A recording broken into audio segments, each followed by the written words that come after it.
La doctora Emilia Bustamante abordará el tema sobre unión de hecho a 4 décadas de vigencia. Doctora Emilia. Buenas tardes, muchas gracias. Para mí particularmente es un gusto compartir ya en una segunda mesa de trabajo, ¿no es así? Los comentarios sobre el anteproyecto de reforma del Código Civil. Hace un mes estuvimos en mi alma mater, la Pontificia Universidad Católica del Perú, tratando justamente algunas ideas, y en esta oportunidad, mediante la plataforma presencial y virtual de Escuela de Auxiliares Jurisdiccionales EFAJA, que dirige muy entusiastamente el doctor José Antonio Neira Flores, cuya ausencia lamentamos, ¿no?, porque se debe por una licencia de capacitación. Estamos ahora sentados en esta primera sesión desarrollando algunos tópicos, ¿no? Y como había puesto de título mi participación, unión de hecho a 4 décadas de vigencia. Bueno, efectivamente, son 4 décadas de vigencia de normatividad legal de la unión de hecho, pero como sabemos nosotros, la unión de hecho es una forma legal, ¿no?, de darle un nomen juris a una institución familiar, que es la unión convivencial de una pareja que forma un hogar bajo ciertos requisitos legales. Pero antes de los 40 años, ¿existía la unión convivencial? Por supuesto que sí, ¿no? Y el problema fue que esta unión convivencial implicaba en la práctica, con ausencia de regulación, una serie de perjuicios a alguna de las partes con mayor intensidad, ¿no? Y bueno, nuestra sociedad ha ido evolucionando, pero la unión convivencial de hace más de 4 décadas, en general se podía decir que la parte perjudicada era la mujer. ¿Por qué? Porque la mujer hace más de 4 décadas no tenía esa autonomía económica de poder autosostenerse, de poderse formar, preparar en un oficio. Estábamos en una época en la cual estábamos recién consolidando derechos de la mujer, ¿no? Entonces, la sociedad realmente ha ido permitiendo que se desarrolle con plenitud los derechos de la personalidad en todas sus facetas de las mujeres. Pero hace 4 décadas, pues la situación era muy grave, ¿no? En la medida en que las uniones convivenciales, cuando terminaban, implicaban que había un hogar, habían niños y había generalmente una conviviente sola, con hijos y sin bienes, porque los bienes eran adquiridos a nombre de la pareja, el concubino, ¿no? Entonces, esta problemática social implicó que se buscara una solución jurídica a ese desmedro patrimonial en que se encontraba generalmente la concubina. Y esta figura se trató de solucionar en los tribunales peruanos con las acciones de enriquecimiento indebido, ¿no? Pero el problema siempre era la dificultad de lograr una tutela plena hacia los derechos patrimoniales conculcados a la concubina, ¿no? Porque si había un patrimonio común que se había realizado entre la pareja convivencial, Ante la ruptura, porque quedaba uno de ellos solo, ya sea por mutuo acuerdo o por retiro o abandono del otro concubino, los bienes pues no los tenía ella, ¿no? En esa época también ella posiblemente no tenía una capacidad de autosostenerse. Entonces venía un perjuicio mayor. Y los niños generalmente se quedaban con la mamá siempre, ¿no? Entonces, ¿qué pasaba con los niños? ¿Qué pasaba con esta autosubsistencia económica? Por ello justamente surge en los anales del debate de la Constitución del año 79 una figura que, digamos, recogía la noción del derecho comparado, ¿no? ¿Cuál es? La de la unión de hecho. En hecho comparado encontramos unión convivencial, uniones estables, como denominaciones de las uniones concubinarias reguladas. Y justamente cuando hemos participado nosotros aquí colaborando con los juristas integrantes del anteproyecto de reforma del Código Civil en el libro de familia, tuvimos oportunidad de conversar y debatir qué propuestas puntuales de reforma se podían plantear. He escuchado en algunas oportunidades que han habido críticas bastante, digamos, completas, atinadas en cuanto a que ha debido reformularse todo el libro de familia, pero las propuestas de reformas, tal como se habían planteado en esta comisión y se nos había transmitido a quienes colaboramos en el libro de familia, era proponer reformas que apuntalaran algunas instituciones del derecho de familia. Y en esa medida, ¿no?, propusimos algunas ideas en el debate de esta comisión o subcomisión del grupo de trabajo de familia. Acá está presente nuestro compañero Héctor Campos, ¿no?, que justamente dará fe, mismo notario, de lo que estoy hablando, ¿no? Y también dará fe porque, claro, desborda un poco el tema de esta mesa de la sesión número 1, pero llegamos a tocar inclusive algunos temas colaterales que hubieran en verdad implicado una reforma integral del libro de familia. Pero ello también fue en su momento materia de reflexión, porque el mandato que teníamos nosotros como colaboradores era específico y puntual, ¿no?, en esta propuesta.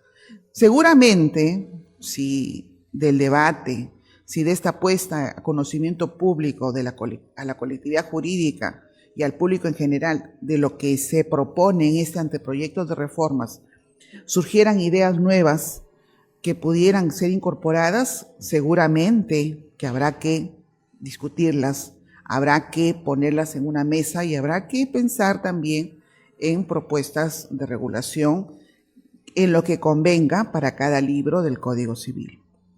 En particular, nosotros nos llamó mucho la atención en la regulación de la unión de hecho, ¿no?, que es una regulación que específicamente tiene un antecedente que es la Constitución del año 79, pero que a su vez recoge la concepción que en derecho de familia, en sistema comparado, se ha concebido como unión de hecho. ¿No es así? Como la convivencia, que es alternativa al matrimonio, por el cual dos personas mantienen propósitos comunes, viven como pareja, se les identifica como si fueran un compromiso, como si fueran esposos, y esta nota de publicidad hace que se le asimile como una base fundante de una familia, ¿no?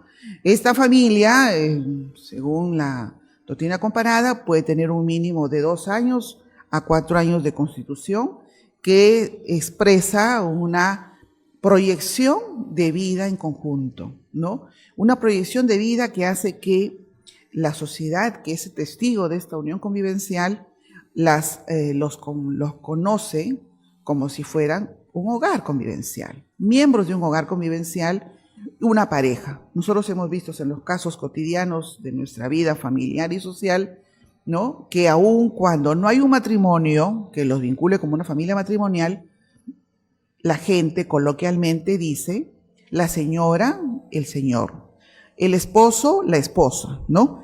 Coloquialmente no se distingue lo que es una partida de matrimonio civil, sino se entiende el estatus de esa vida en común que llevan. Y esta exigencia de vida en común requiere ciertos requisitos para que se constituya como unión convivencial. En primer término, bueno, pues ninguno de ellos debe tener un matrimonio vigente, porque tampoco se trata de afectar una institución matrimonial existente. No debe haber impedimento matrimonial, debe haber cohabitación en un hogar común, una comunidad del hecho, una comunidad de vida que permanezca como tal, que sea conocido y que asimismo tenga las dotes de singularidad, en el sentido de que estamos hablando de una familia que tiene una base de una pareja monogámica, que son los concubinos. Esta vida en común se debe reflejar ante los terceros, que deben ver ahí un hogar. Y este hogar, bueno, pues tiene ciertas connotaciones jurídicas, ¿no? La doctrina es unánime en reconocer que los concubinos han decidido ser concubinos por alguna razón del destino, estando cada uno apto para poder contraer matrimonio, han decidido apartarse de esta opción que podría darse de una vida en común matrimonial y han decidido vivir juntos. Han decidido compartir una vida juntos como una pareja, fundar una familia en la cual puede haber o no haber hijos, pero que se refleje que hay esta relación, ¿no?, de pareja, de estabilidad, de permanencia, de publicidad, en la cual hay una asimilación de una vida familiar. Y esta expresión de familia convivencial que nace de una pareja convivencial es la que ha merecido una tutela legal bajo las normas de la regulación de la unión concubinaria o la unión de hecho, como ocurre en el Perú. Antes de la Constitución del 79, no se había visto la necesidad palmaria de regular jurídicamente la unión de hecho. Pero como ya les adelantaba, a la ocurrencia de procesos judiciales en los cuales la concubina pedía tener el derecho al patrimonio que había logrado contribuir en esta unión convivencial, hizo que se pusiera en reflexión y en el tapete de los constituyentes una regulación legal que permitiera una protección patrimonial. Esta es la primera visión que se da para regular la unión de hecho, una regulación del patrimonio en la cual contribuyó a adquirir, a promover, a fomentar uno de los concubinos que se ve perjudicado cuando se rompe abruptamente o se rompe por decisión unilateral la unión convivencial, ¿no? El año 79 se emite la Constitución del año 79, cuyo artículo 9, en resumidas cuentas, también es luego normado en la Constitución del año 93. La unión estable de un varón y una mujer, libres de impedimento matrimonial que forman un hogar de hecho, da lugar a una comunidad de bienes sujeta al régimen de la sociedad de gananciales en cuanto sea aplicable, ¿no? Bueno, no tenemos un matrimonio, tenemos una unión convivencial con personas que forman un hogar, van a formar una familia, que es la familia monogámica, a semejanza de la familia matrimonial, y vamos a darle una protección a la comunidad de bienes que se genera. Ese es el primer propósito que se plantea en las constituciones peruanas que hemos tenido nosotros. La regulación del Código Civil vigente consolida en un solo artículo, el artículo 326, ¿no?, toda la normativa que tiene que ver sobre el enfoque patrimonial de la unión de hecho. Pero la unión de hecho, señoras, señores, amigos y amigas, no se ha quedado solamente en esta regulación constitucional de reconocimiento y luego de un desarrollo legislativo en estricto sobre los requisitos, los supuestos de acreditación, la forma en que termina la unión de hecho y las modificaciones que han habido ya hace pocos años en esta normativa. sino que también ha habido paralelamente una muestra de la jurisprudencia del Tribunal Constitucional que ha reconocido, ¿no?, lo que fue punto de partida de la regulación constitucional. Por la unión de hechos se forma una familia.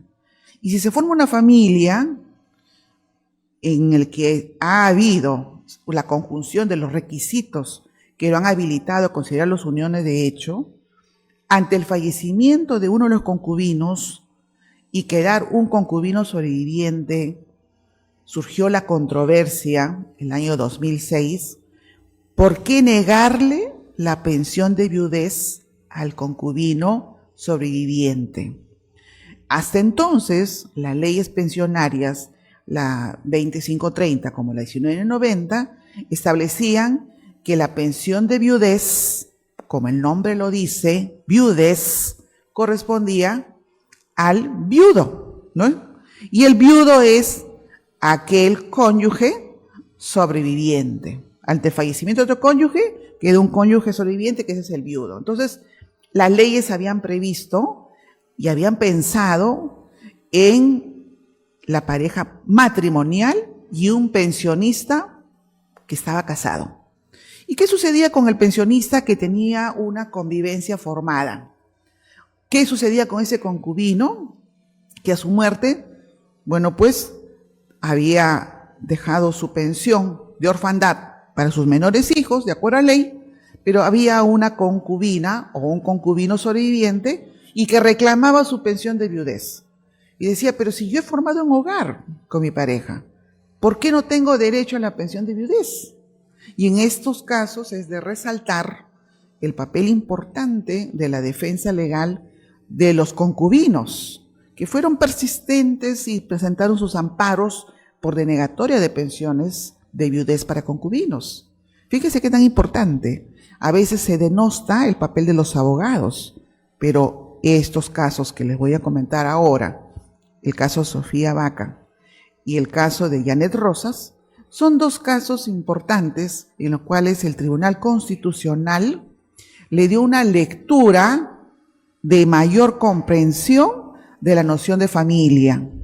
Ya no estamos solamente, señores, ante la familia matrimonial, en la cual los fundadores de la familia matrimonial eran los esposos casados civilmente. No, ahora se pasaba a reconocer también el derecho a la pensión de viudez del concubino sobreviviente que había conformado una unión de hecho convivencial con su fallecido concubino, ¿no? Entonces, es importante tomar en cuenta estas dos sentencias. La 9708-2006 PATC, caso Sofía Baca, conocido en la literatura constitucional de la jurisprudencia peruana, que en el ámbito del decreto ley 2530 del año 2007 declaró el derecho de pensión de viudez de una concubina, ¿no?, a tener la pensión de viudez porque su concubino fallecido era pensionista de la 2530. Y se establece que estando que estaba acreditada la unión de hecho de la señora Sofía Baca y estando aquí por el 326 se constituye una unión de hecho con todas las características que le acabo de señalar, ¿por qué no reconocerle su pensión de viudez?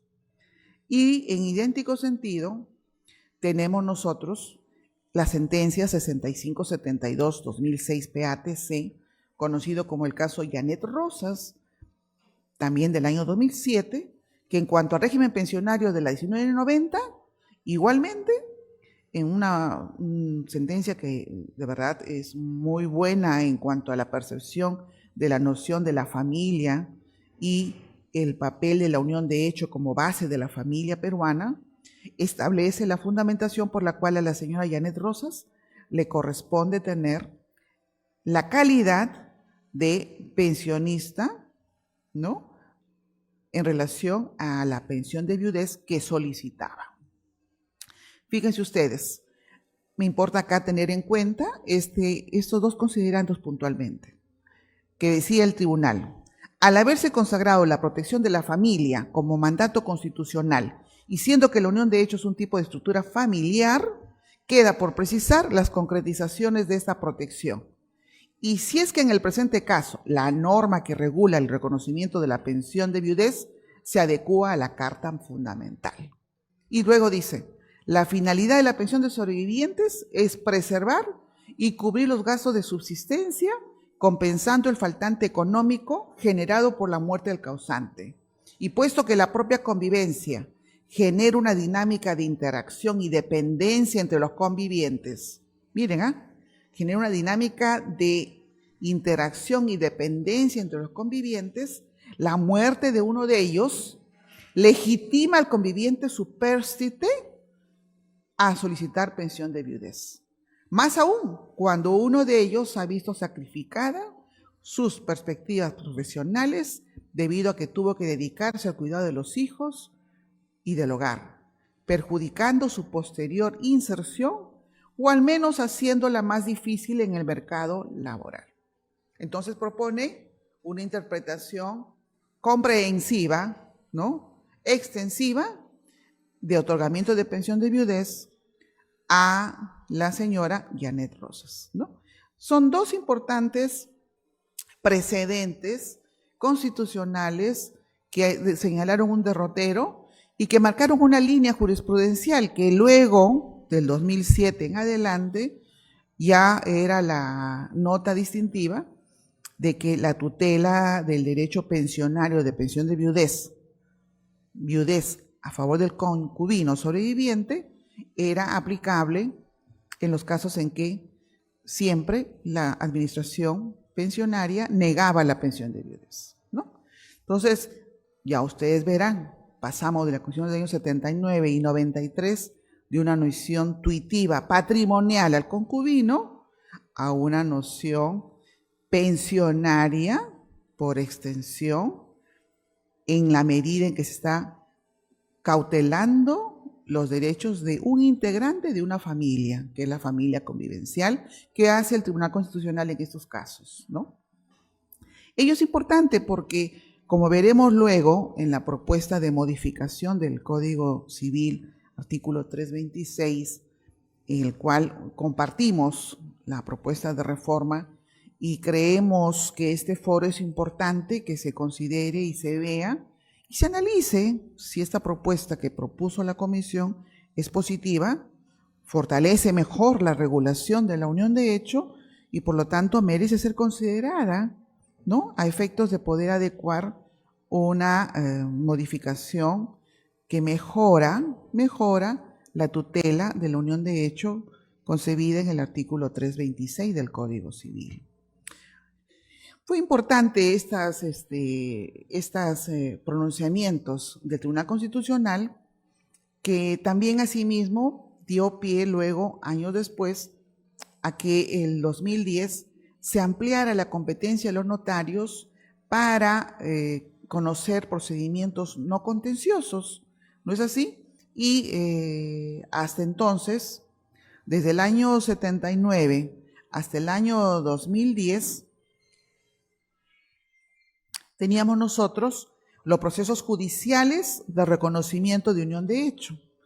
¿Qué implicaba ello? Implicaba que cuando se producía el fallecimiento de un concubino o el abandono unilateral de alguno, el otro concubino o concubina debía recurrir al fuero judicial, en muchos casos terminar aquí en el Palacio de Justicia, solicitando su declaración judicial de unión de hecho, ¿no? Todo proceso judicial tiene sus etapas, tiene sus dificultades en cuanto a plazos procesales, notificaciones, medios de probanza, y también se puso a relieve de que debía darse una vía alternativa de trámite para el reconocimiento de la unión de hecho, y en 2010 se apertura el procedimiento notarial por el cual, reuniendo una serie de requisitos, como lo verán en la diapositiva, se estableció en esta ley 29560, ¿no?, la factibilidad de que el notario pueda declarar la unión de hecho, siempre y cuando obviamente vayan los dos solicitantes haciendo su declaración de que están viviendo en unión de hecho, su certificado domiciliario, certificado negativo de unión de hecho existente con otra persona, hombre o mujer, ¿no es así? Los testigos que acrediten esta relación convivencial y cualquier otro documento, ¿no? Entonces, la protección y la tutela de la unión de hecho también ha merecido una vía alternativa de trámite. Y esta vía alternativa de trámite también ha significado la implementación en registros públicos de la inscripción de las actas notariales de reconocimiento de unión de hecho, así como se inscriben también las sentencias judiciales de uniones de hecho. Lo importante que quería resaltar aquí, porque también el tiempo nos abrevia, es que con posterioridad a este procedimiento establecido de acudir al notario para el reconocimiento de unión de hecho, se implementó institucionalmente en registros públicos el Índice Nacional de Registro Personal y el Índice Nacional de Uniones de Hecho. Fíjense ustedes, hoy día, 2019, ya podemos hablar de que hay un registro nacional de uniones de hecho que justamente permite cumplir el procedimiento notarial a cabalidad, porque para garantizar, ¿no? Y evitar las uniones de hecho múltiples que pueden darse en algunos casos, se hace siempre la consulta al registro personal, al índice personal de registros, y se verifica si hay una unión de hecho inscrita previamente a efectos de inscribirla en el registro personal, ¿no? Entonces, ya no estamos ante la concubina o el concubino que quedaba solo pensando qué pasó con el dinero que había contribuido, sino ahora estamos ya en una tutela diferente. Tenemos derecho pensionario al concubino sobreviviente y tenemos también la posibilidad directa de que se inscriba en el registro personal el estado convivencial, ya sea por el acta notarial o por la sentencia judicial en este Índice Nacional de Uniones de Hecho. Y ello también ha implicado, a su vez, que ahora los concubinos pueden voluntariamente registrar el estado convivencial. Pueden hacerlo. Pero también, asimismo, toda implementación regulatoria, normativa, también trae y surgen nuevas dificultades y problemas. Y justamente esto fue materia de las conversaciones que tuvimos nosotros en el grupo de trabajo y que dieron pie a las propuestas puntuales que vamos a proponer y vamos a exponer en este momento. El proceso notarial implica que dos personas declaran su unión de hecho, solicitan voluntariamente y van juntos a pedir su inscripción de unión de hecho. Muy bien. ¿Y qué pasa cuando termina la unión de hecho voluntariamente? Deben ir los dos juntos a declarar el cese de la unión de hecho. Pero ¿qué sucede si esta unión de hecho terminó abruptamente y en malas relaciones? ¿Qué va a pasar? ¿Cómo va a quedar esta inscripción de unión de hecho? ¿Estaremos ante una situación ad infinitum de un problema irresuelto? ¿Qué es lo que podrá pasar? Bueno, les comentaré que en esta resolución de la SUNAP 624-2013, que está en la diapositiva, se estableció como una jurisprudencia del Tribunal Registral que el cese de la unión de hecho, así como la inscripción de la unión de hecho es de común acuerdo y van los dos, el cese también debe implicar un común acuerdo y deben hacerlo notarialmente juntos los dos concubinos. Entonces, ahí vamos cerrando nosotros nuestra exposición en el sentido siguiente. ¿Cuál fue la propuesta del grupo de trabajo de familia en cuanto a la unión de hecho? Veamos. Como ustedes verán, la parte resaltada en rojo es, digamos, las acotaciones que planteó el grupo de familia. En el lado de la columna izquierda tienen ustedes el texto actual del artículo 326 y en la columna del lado derecho está la propuesta de reforma puntual al artículo 326 y podrán ver ustedes ahí en resaltado en rojo las adiciones que se han propuesto. La unión de hecho, dice el párrafo 1, voluntariamente realizada y mantenida por un varón y una mujer libre de impedimento matrimonial, sin que haya unión de hecho inscrita por alguno de ellos, para alcanzar finalidades y cumplir deberes semejantes a los del matrimonio, origina una sociedad de bienes que se sujeta al régimen de sociedad gananciales en cuanto le fuera aplicable, siempre que dicha unión haya durado por lo menos 2 años continuos. Bueno, así como tiene que ser libre de impedimento matrimonial, estando a este íter histórico jurídico que les he reseñado en forma bastante condensada, nosotros ya tenemos un registro nacional de uniones de hecho. Entonces también hay que cautelar, no afectar, así como no podemos afectar una unión matrimonial, que es una forma de familia, pues tampoco podemos estar afectando una unión de hecho existente y registrada. Entonces, este es un elemento que se está incorporando adicionalmente, que no exista unión de hecho inscrita por alguno de ellos. Doctora Bustamante, y si existe inscrita una unión de hecho, los abogados sabemos, pues habrá que ponerle fin a esta unión de hecho. Así es, unión de hecho inscrita. La posesión constante de Estado, a partir de fecha aproximada, puede probarse con cualquiera de los medios admitidos por la ley procesal. Nuestro texto vigente señala que la prueba de la unión de hechos se hace en base al principio de prueba escrita, ¿no? Y en la práctica judicial se ha visto, ¿no?, de que también existen otros medios por los cuales se pueden acreditar la unión de hecho y no habría que solamente cerrarlo a un principio de prueba escrita o instrumental. Y creemos de que esta apertura de medios probatorios va a ser importante porque en la casuística va a permitir probar de diferente manera las uniones convivenciales. Ahora, esto se va a fortalecer mucho más cuando implementemos de modo nacional la oralidad, ¿no?, en los procesos que se piensa desarrollar en forma masiva en la judicatura peruana, ¿no? Entonces, con la oralidad va a haber un mejor desarrollo de los medios en los cuales se puede acreditar esta posesión constante de Estado, ¿no? Y ahora que estamos con los medios informáticos, con el desarrollo de la tecnología, imagínense ustedes todos los medios de prueba que pueden haber para acreditar una unión convivencial.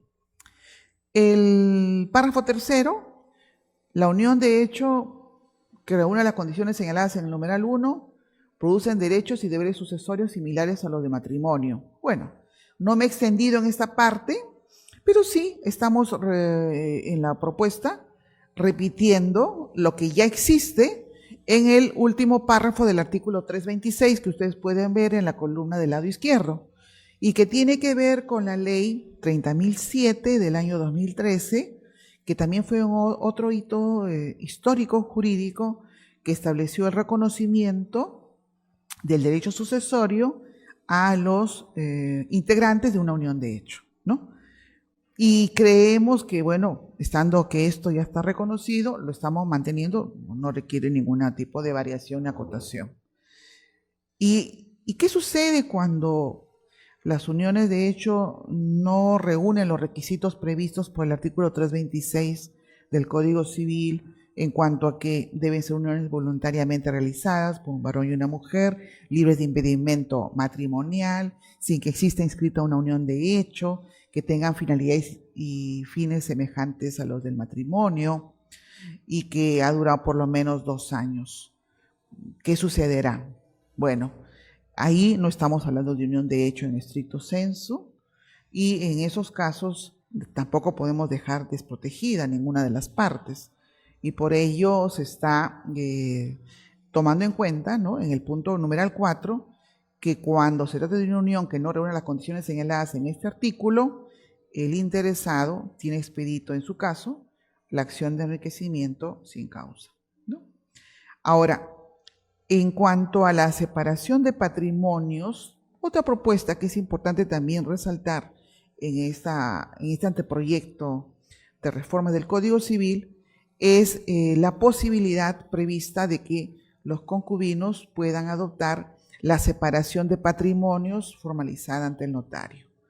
Recordemos que el texto original, en el tercer párrafo, en la columna de la derecha, establecía, ¿no?, que se regía los derechos por la sociedad de gananciales, ¿no?, que era el régimen económico de los bienes, de la comunidad de bienes. Pero en la medida en que también pueden decidir voluntariamente los concubinos adoptar una separación de patrimonios, pues ello debería también ser una posibilidad que se les confiera, y por eso se ha previsto en esta modificación del artículo 326A esta opción alternativa a la decisión de los propios concubinos. ¿Es así? Y ya para ir terminando, en cuanto a la forma en que termina la unión de hecho, bueno, siempre está dado en primer término por la muerte, la ausencia de alguno de ellos jurídicamente hablando, el mutuo acuerdo o la decisión unilateral, que viene a ser el clásico abandono, ¿no? Y aquí fue importante, ¿no? También fue materia de la Comisión de Familia que propusimos el supuesto del matrimonio civil celebrado por alguno de los integrantes de la unión de hecho en fecha posterior a la inscripción registral de la unión de hecho. Ya anotábamos hace un momento que se ha creado todo un sistema registral, inclusive de avanzada y de mejor alcance que el régimen de inscripción de los matrimonios, ¿no? Y entonces, ¿qué va a suceder si existe una unión de hecho inscrita y alguno de los concubinos contrae un matrimonio con otra persona? Entonces, yo creo, y esto estaremos de acuerdo todos nosotros, es la mejor manifestación de que ya terminó la unión de hecho. Y esta manifestación de que terminó la unión de hecho es un supuesto de extinción de la unión de hecho. Ya, si ya se decidió casar con otra persona civilmente, pues de facto ya terminó esta unión de hecho. Y lo que hace esta propuesta es incorporar un supuesto en el cual se pone de manifiesto esta finalización. También, finalmente, se mantiene la normativa en cuanto a la indemnización que se prevé en el texto legal, ¿no es así?, en los cuales señala en el párrafo tercero del lado izquierdo, en el caso de decisión unilateral, el juez puede conceder a elección del abandonado una cantidad de dinero por concepto de indemnización o una pensión de alimentos, dice este texto actual, además de los derechos que le correspondan de conformidad con el régimen de sociedades gananciales. Y la propuesta que se plantea en el anteproyecto de reforma del Código Civil en esta materia es la siguiente: en el caso de la decisión unilateral, el juez puede conceder a elección del abandonado una cantidad de dinero por concepto de compensación o una pensión de alimentos, además de los derechos que le correspondan de conformidad con el régimen de sociedades gananciales, salvo que se hubiera adoptado, lo que señalaba hace un momento, la opción del régimen de separación de patrimonios. Bueno, creemos nosotros, ¿no?, en la misma línea de lo que expuso Julio Pozo hace un momento, que las propuestas del anteproyecto de reforma del Código Civil en el artículo 326 de regulación de la unión de hecho es positiva. Y creemos que estos apuntes normativos van a permitir fortalecer la regulación jurídica que existe actualmente. Recordemos nosotros que la unión de hecho no solamente tiene una regulación constitucional y civil en el artículo 326, sino también tiene un desarrollo normativo importante de las jurisprudencias del Tribunal Constitucional desde el 2007 en adelante, además de la viabilidad de desarrollar un procedimiento notarial de reconocimiento de unión de hecho, incorporado el reconocimiento de los hechos sucesorios de los concubinos en el año 2013, de tal manera que estos apuntes regulatorios van a permitir fortalecer la unión convivencial, que de estos 40 años o 4 décadas de vigencia, como ustedes verán, no han sido, digamos, en vano. Aun cuando el maestro Cornejo Chávez, en sus comentarios del libro de familia, señalaba que esperaba el legislador lo decía en tercera persona, las uniones convivenciales se extinguieran, ¿no? No se puede dejar de tomar en cuenta que es una realidad social. Y las realidades sociales merecen una regulación, ¿no? Y en esa medida, como verán ustedes, la unión de hecho no solo tiene una perspectiva patrimonial y no se agota en el artículo 326, sino va mucho más allá en cuanto a los alcances de la tutela constitucional. Espero que haya servido esta explicación y esperamos nosotros, los de la mesa de trabajo, que merezcan una reflexión. Y si estas propuestas normativas están acordes, propongamos su adopción. Y si merecen una reformulación o un mejor desarrollo, formulen las propuestas, que ello será beneficioso para la sociedad. Muchas gracias.